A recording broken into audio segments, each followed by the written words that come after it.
Yo, what up everyone? Amir here, owner of Rappin' and Snackin', getting into another video. And this one is actually going to be a song review breakdown of the newly released track by The Game and Kanye West.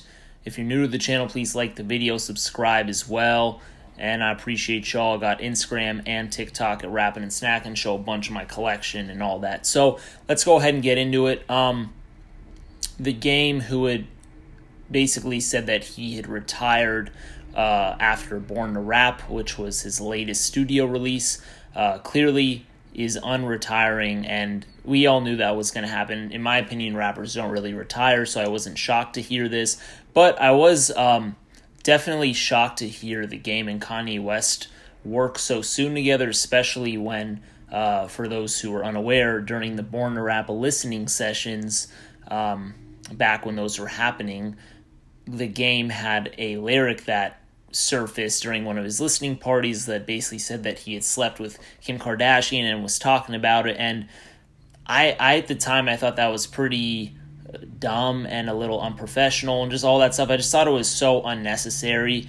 But needless to say, fast forward, we're in the year 2022, and Kanye West and The Game are working together. And for those who may not have heard all their music up to this point, for those who may not know like some of The Game's earlier work and Kanye's earlier work, they've worked together in the past. Dreams, produced by Kanye West, was on The Game's first studio album, The Documentary, which that was a big song. I mean, they've been on quite a few tracks over the years. That's just being the first instance that I had heard them work together. So to hear them back together was definitely dope. It did kind of just happen fresh, quick. If you follow them on Instagram, you saw a lot of stuff that was going on with behind the scenes and all that with, Madonna, Julia Fox, Kanye West, The Game, and just so many others, Mike Dean. So it is definitely pretty cool to see kind of behind the scenes, because back in the days this stuff wasn't as accessible. But let's go ahead and get into the track. The artwork is very interesting, to say the least. The skinned monkey, I saw that PETA was not a fan of that. Obviously, they're just not fans of much involving animals. But I thought that was interesting. The cover art was definitely suspect. It does have the red, so The Game being a blood, and you can hear kind of in this song too a lot of that, and I'll get into that right now. But that was interesting. It did have the blood background, the red background, so I'm sure The Game liked that and wanted that too. And really, I mean, hearing this first off, we see Hit Boy on the production aspect, and we also got Don't Mind If I Do. We obviously have Mike Dean, and Hit Boy, wow, let me tell you something. This beat is so good, and it's definitely, a lot of us have been listening to Hit Boy's production in the past couple years, and a lot of us have been listening to, especially me, I mean, I've heard his stuff with like Benny the Butcher, but a lot of it has been like with Nas. He just had Magic release, he had King's Disease Volume 1 and 2 release, and they have Volume 3 coming on. This beat is not really similar to anything from those albums, at least in my opinion, so I thought that was definitely awesome. It is a slower beat. It's definitely a little, I don't want to say darker, but there's a certain mood to it, slightly slower, somewhat eerie if they wanted to take it there. But the sample that is on the chorus with Michelle A, and for those who may not know Michelle A, that was on the Eazy-E song, Eazy Does It. So Eazy Does It is a song under the album of the same name, Eazy Does It. I have the CD right here. If you haven't heard the album, please make sure to listen to it. It is a classic by the late great Eazy-E. So it was pretty genius because the song is called Eazy or My Life Was Never Easy. I'm not sure the official title because I've seen both. But that was a good ode to it. The sample is the first thing you hear. So I thought that was just extremely well done. It goes in so great with the beat. And then we get The Game's verse. And The Game's verse, honestly, it's really nothing mind-blowing, but it is good for what the song is trying to deliver, and that's basically showing that his life is not easy. I have my laptop here, which I do because I don't have the song memorized, but I do have a couple lyrics here that I wanted to discuss. And The Game, he has a reputation of being a name-dropping rapper. That's kind of what he came in his career in the documentary. That's possibly the album with the most name drops I've ever heard, ever. And in this verse, he's talking about Dr. Dre, he's talking about Puff Daddy, Notorious B.I.G., then he's shouting out some of his Compton peers. Obviously, he's shouting out Eazy-E, but he's also talking about YG, and he's talking about, like, Problem, and he even talks at other rappers like Ty Dolla $ign too. So, you know, he is always paying homage, he is name dropping and all that stuff, but he does intertwine it with some of his growing experiences growing up in Compton and how his life was not easy, where he says things like, you know, he had head up fades, got a few concussions. He's talking about bullet wounds because he did get shot. Let's not forget he did get shot. So, you know, the game is talking pretty much about his life, and he's even talking about his car, the Cutlass, etc., like that, and how his life is not easy. So he's pretty on par course with the theme that he initially wanted. So I think the game did a good job. I don't think it was anything breathtaking, but, you know, a decent comeback from, you know, his super short retirement, whatever you want to call it. We get the chorus, which I already talked about, which I think was just so great. Then we go ahead and get Kanye West. And Kanye West, it's interesting to me because I'm not sure if this is going to be used for a Game album or a Kanye West album. I guess we'll end up finding out. Maybe it will just end up being a standalone single. We'll go ahead and see, but for now, I'm unsure.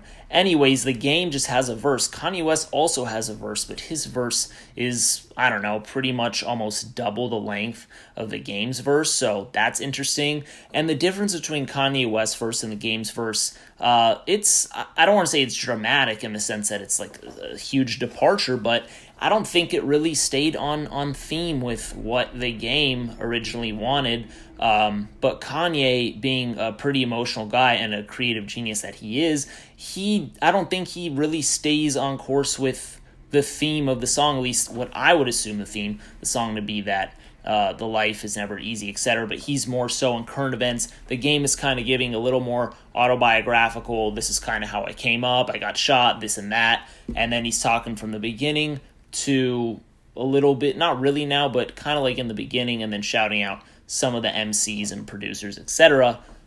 Kanye West is really talking about what's been happening in the past couple years, and really more recent events, like with Pete Davidson. He has a controversial line where he says, "Maybe God saved me from the crash so I can beat Pete Davidson's ass." So it's like, for those who've listened to The College Dropout, and we love the song Through the Wire, which he's talking about the car crash, has the wire through his jaw, and he's rapping with the wire in his jaw. That's a crazy song, and to say, like, that's what you went through to beat Pete Davidson's ass, I mean, it's kind of stupid, it's funny, it makes headlines, but in all reality, the line's kind of dumb. But with that being said, Kanye West, his flow on this, he's actually, you can tell he's very inspired. He is dropping dope bars. I think Kanye West, the biggest problem with him as a rapper is that he doesn't have the best flow, but I think on this one, he's a little more fiery. I think he delivers. I think he actually does a good job. And then he also does have some punchlines because he's talking about divorce, and then he's saying, let's go to court. Then he's talking about court, not only the legal system court, but also court being Kourtney Kardashian. So that's pretty clever.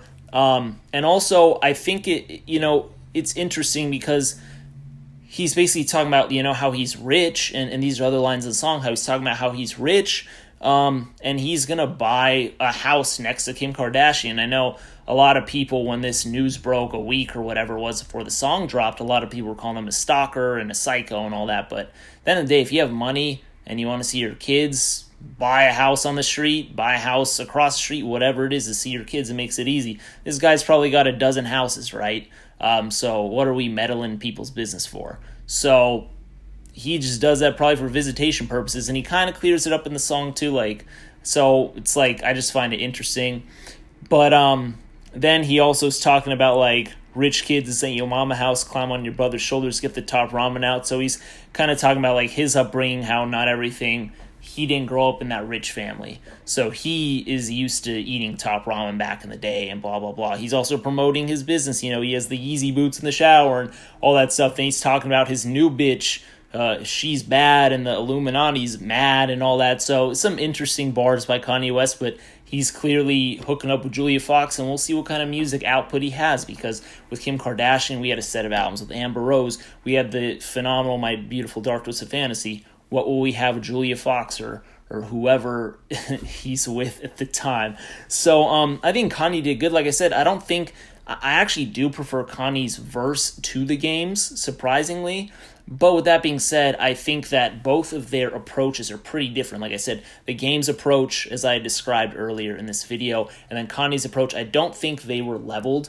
I don't think it was as clean as it could have been, but with that being said, the output is still good. And I'm so happy that they brought DJ Premier to go ahead and scratch on this. They had released a video where they were basically calling DJ Premier saying, we need scratches on this. They sent him the file. So this is what's really cool about Kanye West. He is kind of just thinking of things on the spot, and he's basically saying, I want this person, I want that person. With that being said, with his status, with his money, with his rep in the game, and his longevity in the game, he's able to tap into these resources, so he's able to pretty much make any dream he wants come true. But big shout out to him. He earned that status because he's just had a great career. So, I mean, DJ Premier being one of the greatest producers in all of hip-hop history, my personal second favorite, for him to scratch that up, especially on that chorus and all that, fantastic output, great way to end the song. Yeah, and Mike Dean doing a great job. Don't mind if I do. Everyone did a good job on this song. Like I said, I'm not sure if it's going to make an album. These are just kind of my thoughts. I've heard it a few times. Figured I'd go ahead and make a video. And I should be doing more song breakdowns and all that. I need to probably make like a review system. I don't really know if I want the numbers. I don't know if I want stuff like that, like a 5 out of 10 or 6 out of 10 or, 9, whatever. I don't know if I want that kind of rating scale. If I had to give this a grade, I'd probably give it like a B+. If we're doing like old school grading system like that, I'd probably give it like a B+. I think it showed some potential. I think the beat was so great. I want a big shout out to Hit Boy on that beat. He did so well. And it's not something I'm hearing as much. I think a lot of people are more polarized by Game making a comeback and Kanye West with the Pete Davidson line. But like I said, the lyrics are good. It's a good song, but that beat is so special, and DJ Premier's scratching is excellent. I am excited to see what else is coming from these sessions, because we know there's a lot more music that has been made, so I'm excited to review that. I'm excited to listen to it as a fan and a listener of hip-hop music, so we'll go ahead and see, but let me know what y'all think of this song below. Like I said, probably a B+ is what I would give it. We'll see how it stands the test of time. Like the video, subscribe, click an ad. It gets me paid, costs you nothing. And Instagram and TikTok at Rappin' and Snackin'. I appreciate y'all as always, and I'll see you next time. Peace.